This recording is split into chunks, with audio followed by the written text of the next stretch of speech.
A edição de hoje começa com um alerta sobre a saúde, a pressão alta. E essa semana até o presidente Lula foi notícia por causa desse problema que atinge milhões de brasileiros. E para evitar, Garmin, os cuidados até que são simples, né? Fazer atividade física e, claro, diminuir a quantidade de sal no dia a dia, né? E os dados da Sociedade Brasileira de Hipertensão, Yara, eles mostram que essa doença silenciosa é responsável, olha só, por 40% dos infartos, 80% dos derrames e 25% dos casos de insuficiência renal. E não adianta só diminuir assim na hora que está cozinhando a quantidade de sal. Tem que prestar atenção na hora da compra. Ver direitinho a tabela nutricional dos alimentos. Os repórteres Joyce Stark e Eli Venâncio foram no supermercado com uma médica para dar algumas dicas. Então vamos conferir.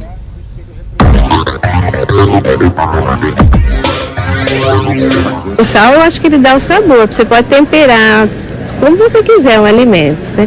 Se faltou o sal, a comida fica sem sabor. Para a maioria das pessoas, o sal é indispensável na hora de preparar uma refeição, mas é muito importante prestar atenção na quantidade. Segundo especialistas, com o passar do tempo, o uso em excesso de sal pode provocar pressão alta e problemas nos rins. O ideal para cada pessoa seria apenas uma colher rasa de chá por dia. O perigo está no sal que já vem nos produtos industrializados. Por isso é importante ler com atenção a tabela nutricional. Lá tem a quantidade de sódio. Então, por exemplo, no seu café da manhã, entrou um copo de leite, tá? O leite tem o sal? Tem o sódio, 6%.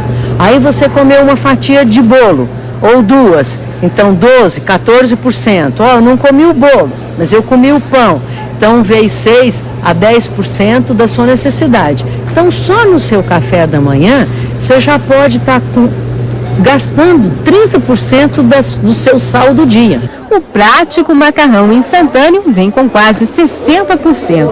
O extrato de tomate indica 6% de sal em apenas 2 colheres. Se você pegasse o tomate e fizesse o molho, você poderia estar colocando menos sal. O salgadinho que as crianças adoram. Um pacote pequeno, você já pode ter 10% da quantidade de sal que essa pessoa poderia usar. E se você parte num pacote grande, você já tem 40% da sua necessidade de sal por dia. Muitos produtos a gente nem imagina, mas nos doces também tem sódio. Ele ajuda na conservação. Você tem 43% do seu sal do dia em uma caixinha.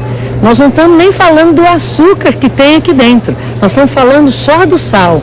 Moderar tem que ser uma regra. O sal light vai ter a metade do sódio. Você precisa ingerir bastante água, sim. E você precisa diminuir o sal. Para quê? Para envelhecer de uma maneira saudável. Seu João sabe bem disso. No final do ano passado, descobriu que tem pressão alta. Para melhorar, teve que mudar a alimentação. Hoje a comida minha é light, diet, pouco sal. Então é muito legume, muita verdura. Você vê, eles estão muito mais no hortifruti, na parte natural, do que nas caixinhas. Mário deixou a comida industrializada e passou a comer alimentos naturais e com bem menos sal. Se livrou da pressão alta e ainda ficou 20 quilos mais magro. Até a rotina do trabalho parece mais leve. Você tem mais disposição para realizar as tarefas.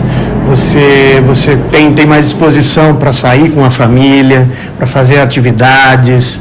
É uma beleza. Vive melhor, né? A nutróloga Regina Furtado disse ainda que as crianças devem consumir por dia 2/3 da quantidade recomendada para um adulto.